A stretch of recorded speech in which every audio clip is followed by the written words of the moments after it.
Welcome to Above Par. I'm your host, Kathy Hartwood. I show you how to take more of your talent to the golf course without practicing harder, taking more lessons, or buying new equipment. I show you how to end the frustration of underperforming so you can start playing to your potential. This is where you are going to learn how to think above par so you can play below par. Let's get to it.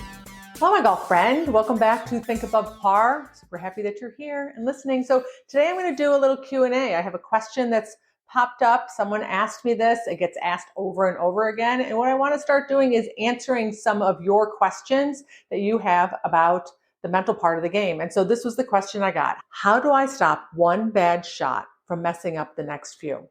And this is what I want to tell you. One bad shot doesn't ruin your round. Your brain arguing with it does. You chunk a wedge, and now you're hitting the next 3 shots from a tense, pissed off version of you. And you just end up hitting more bad shots.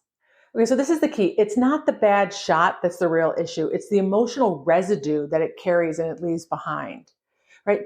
You're going to hit bad shots. That's part of golf. Being frustrated or irritated or disappointed or embarrassed in a game of golf is part of it. We sign up for this. You are going to hit shots that you do not like. It is not a problem to be frustrated. It is not a problem to be irritated or disappointed. It becomes a problem in the game of golf if you go to the next shot and you're hitting it from that state. The reason is because when those emotions, when you have them, when you're carrying them inside your body, you cannot swing freely and think clearly. Right? We're not really swinging the club. We're swinging our emotional state. That's what travels shot to shot. Right? So when you go out and play golf, ultimately the goal, as I say, is to figure out your preferred state that you like to play your best golf from. That day where everything is going your way, those green light days. You just, the birds were chirping, you liked your group, the weather was great, whatever it is that sets you up to golf just seemed really easy, right? That green light day, what state is that? What emotional place were you in on those days where you played some really great golf?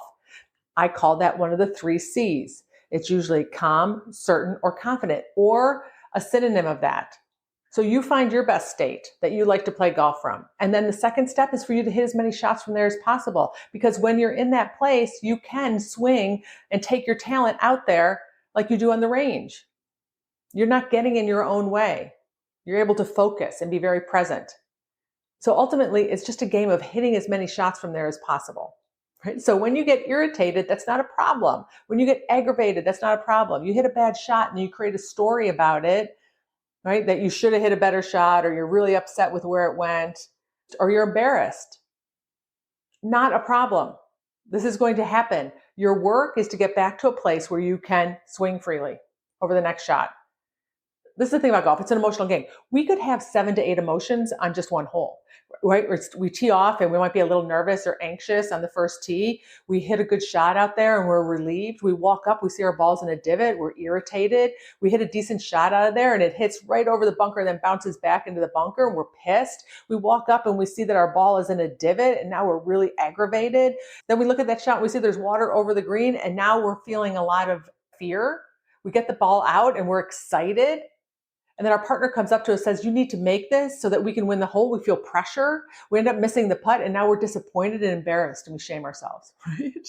This can all happen on one hole. This is what we sign up for. It's not a problem. The problem is to witness your brain. Like you are the producer of that. It's not the shot that you're looking at water that creates all the pressure. It's your thought that you have to do something. It's you witnessing all those different emotions and states and pivoting back to a place that serves you and that is beneficial and useful for you.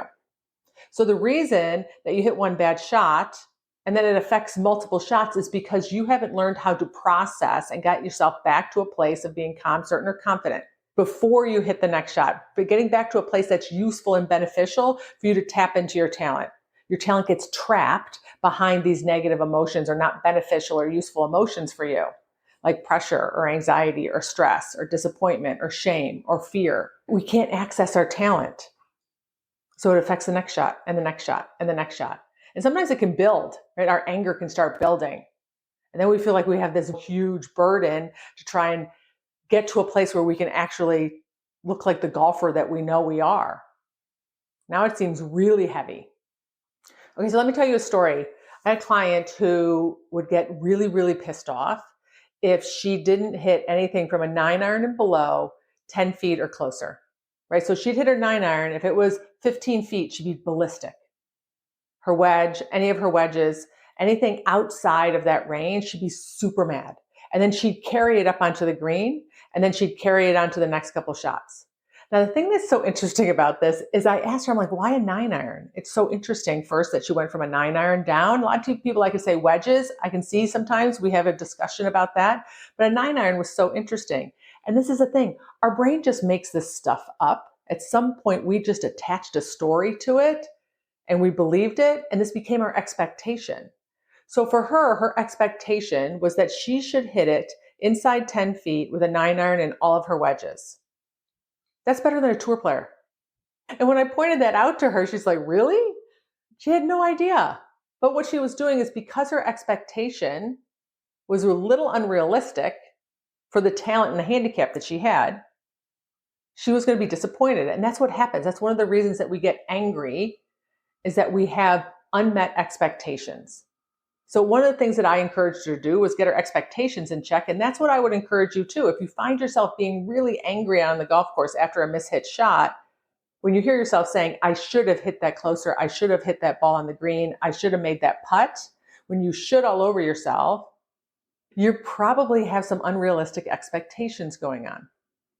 Another way they would get really angry is if we've just been wronged in some way, like we got a bad bounce, got a bad break, something unlucky kind of happened. That can create a lot of irritation and frustration too. So it's worth you finding out, is it an unmet expectation if you're angry? Or did you get wronged in some way?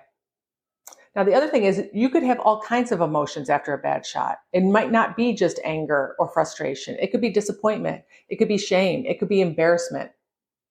It's worth you noticing and recognizing exactly what emotion it is that is affecting you on the next shot and the next shot and the next shot.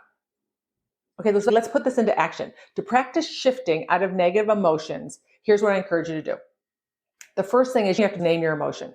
Frustration, embarrassment, anger, disappointment, shame. You got to name it. Call it out loud. It is useful to say, I'm experiencing, even though it sounds kind of funny, versus saying I am, because that's you identifying as like an angry person or an anxious person. So it's more useful for you to say, I'm experiencing anger right now. I'm feeling frustration. Whatever it is, first you want to name it. Then I want you to set a 60-second emotional shot clock. You get 60 seconds to sit in that emotion. And then after 60 seconds, you get over that pity party and you move on to your next best move. The arguing with reality stops. 60 seconds. The third thing is I want you to neutralize the shot. Don't label it good or bad. It just happened. It is. That's where the ball is. Make it as neutral as you possibly can.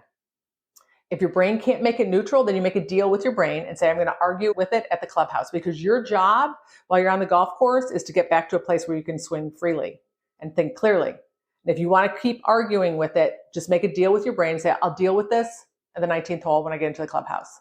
And I'll argue and yell and scream and do all the things as much as I want that I hit the shot where I hit it. And then you get to ask, what's the next best shot? What's my next best move right here? And it gets you back to being focused and moving forward, so that one bad shot doesn't keep affecting other shots and other holes. All right, so this is your reminder. Your job isn't to be perfect. It's to recover from those negative and unuseful emotions. And this is the thing that I want you to know. If it took you 3 holes to get over a bad shot, and now you're down to 2 holes, that's a win. That's progress. You're moving in the right direction. And the next time you go out, see if you can make it for 1 hole. And then you keep shortening that window. Those are wins. Acknowledge your wins. All right, my friend, if I can support you in any way, I encourage you to join me inside of your Mental Caddy. You'll find the link below, and have a beautiful week. And I'll talk to you next Wednesday. Bye.